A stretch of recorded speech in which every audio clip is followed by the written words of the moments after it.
Right, ladies and gentlemen, short review here of this light from a company called Betopper. The actual spelling is B-E-T-O-P-P-E-R, so I think it's Betopper. But anyway, what we're looking at is the LED mini flat par light.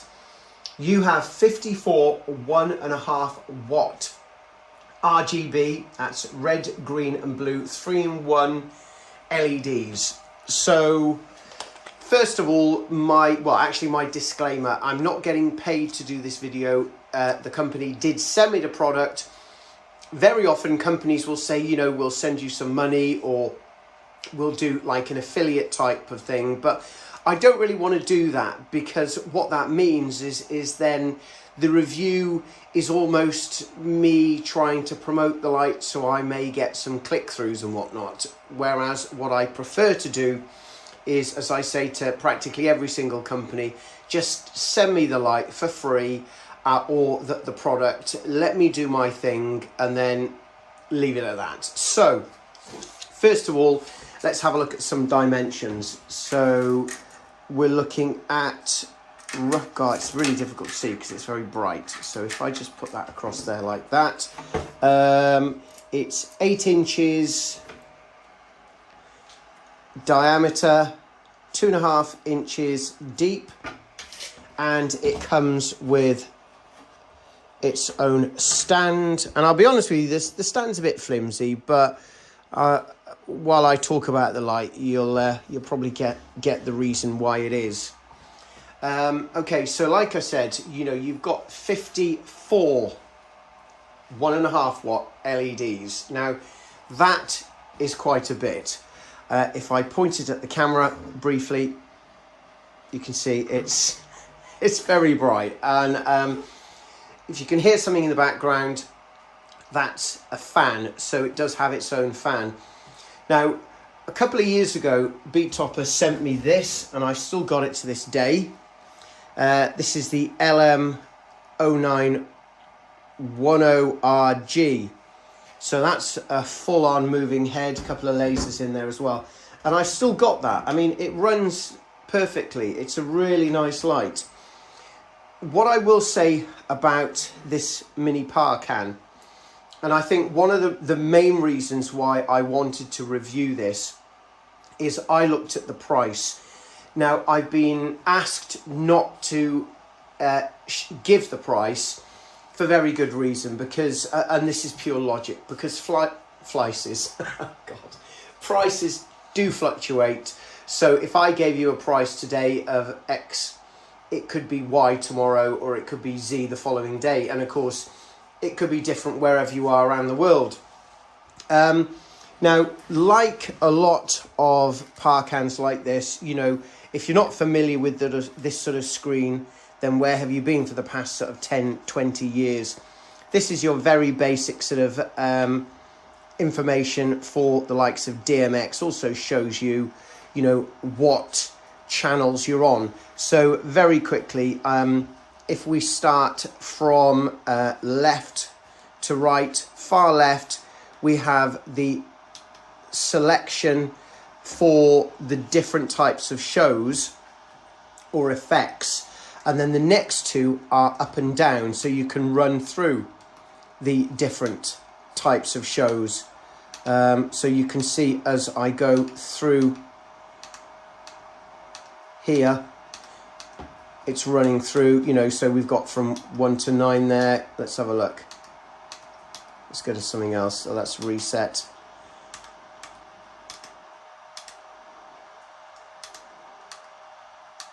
There, we've got colours there. So you can see COL. So, I mean, it's a very basic kind of readout, but you do sort of get the general idea. So we could stick to that colour there. And then far right is set. So that now has locked in that colour. You've got XLR in and out. So you can daisy chain these. In fact, what I'm going to do is I'm going to change the colour, because that colour seemed to stop the camera from picking up the light itself. Okay, so LPC008S. Now that's the model number. I will put all the information in the description. So plastic, there it is. You've got a small lead attached to it. Now, why do I like this? Why am I even bothering doing a review on this? Well, simply because you've got loads of different kinds of par cans out there, and a lot of them are very expensive. Now, admittedly, this is plastic, okay? You know, the metal for the stand is relatively thin, but then, you know, you're not paying big bucks at all. And I'll be honest with you, straight to the point, the actual light itself is exceedingly bright, very bright. So you'd only probably need one or two of these. In fact, sort of one either side of your DJ booth or against the walls, and it's going to look good.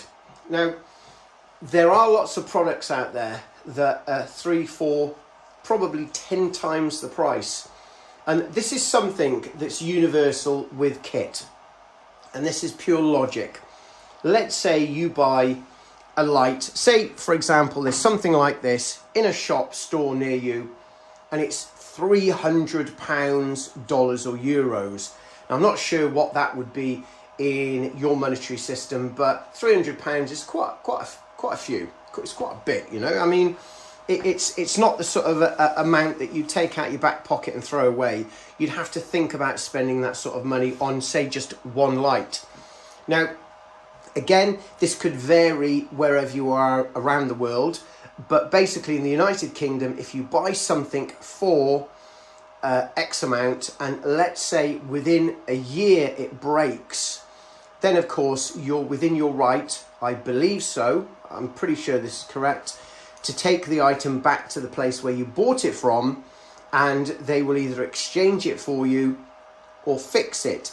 If the item, they don't make them anymore, then they should be obliged to get you the next thing very close to the item that you bought originally. The trouble is, after a year, let's say you know, again, you spent £300 and it breaks. Now, theoretically, you're now in a position to have to fix the item at your cost. So it's going to cost you money to get the item fixed. Now, with something like this, and let's get straight to the point here, all right? You know, I mean, I'm going to be very transparent here. Within a year, if anything happens, yes, you know, you're within your right to send the item back, get a refund, or get a replacement. But after a year, because of the actual cost, it's probably not even worth getting it fixed, you know, because it was so cheap. So let's say, for example, you had 10 of them, and after a year, 1 or 2 broke, which is not inevitable, but that's life. Kit does not last forever. Then, in a way, you've got a couple of pieces of kit that you could use maybe for parts. Now, again, I'm not saying you should start pulling your items open and start delving inside of them and stuff. You know, you need to make sure you are a trained electrician and you know exactly what you're doing.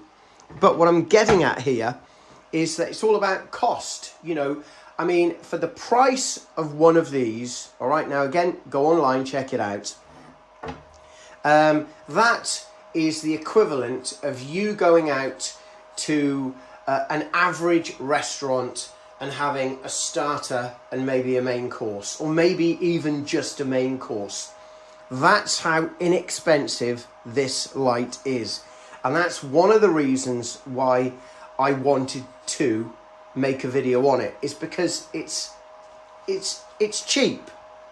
It is cheap in the way of, if you're a startup DJ or you've got a very sort of minimal kind of show and you've always looked at other DJs and thought, wow, wouldn't it be nice, no, it's not, I don't think it sounds like, wouldn't it be nice to have some uplighting, but then you've looked at cost and you've thought, I can't afford that. Well, maybe it's your time now where you can afford it. So like I said, I will put info in the description, and you can daisy chain these. So for example, you know, you could use, say, one as the master, and then have half a dozen attached to, you know, so you go from out to in to the next one, then out of the second one to the in of the third, and so on. But I'll be honest with you, to get the full potential, you do need to use a DMX controller. Having said that though, if you just want uplighting, so for example, the client has said, you know, we like turquoise, we like indigo, we like blue, we like violet, we like red, we like yellow, then you can get color mixing on these. So, you know, you can slightly change the feel and the tone of the room by, of course, the light you use. Now, these are really bright, and again, crikey, yeah. Like I said, for the price, you can't go wrong. All right, so once again, don't forget, check out the link in, or all the information in the description. It's the Betopper LED mini flat power light, 54 1.5 watt LEDs. And again, LED technology has moved on leaps and bounds in the past sort of 15 years. If you look at some of the old videos of LED lights, they were just naff. And now, I mean, they are just so much better in every single way possible. So there you go. There it is. Very simple. And again, what can you say about this? I mean, it's very simple, but it does the job. All right. So again, if you are the sort of DJ, band, maybe you're a cabaret act, and you know you haven't got a big budget, then a couple of these and away you go.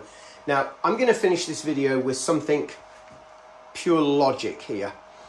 Let's imagine you had one of these against a wall 100 meters away, and you had a similar light against the wall, another different wall 100 meters away, but the other one was, say, 200, and that's going to be a fraction of the cost. Now, from a distance, you would see the image, the light, you would also see the effect on the wall, but to be quite honest, it would take a really good, keen eye to determine which light was better.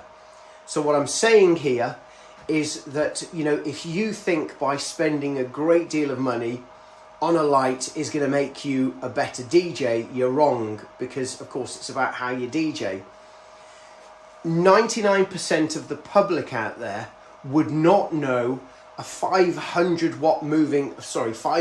pound euro dollar moving head from something that you bought off eBay for £75. All right, most people wouldn't, of course, unless you start indeed using DMX, and you know you've got different mirrors in there and gobos. That's fair enough. But let's be honest, you have one of those against a wall, next to it you have something 5 times the price.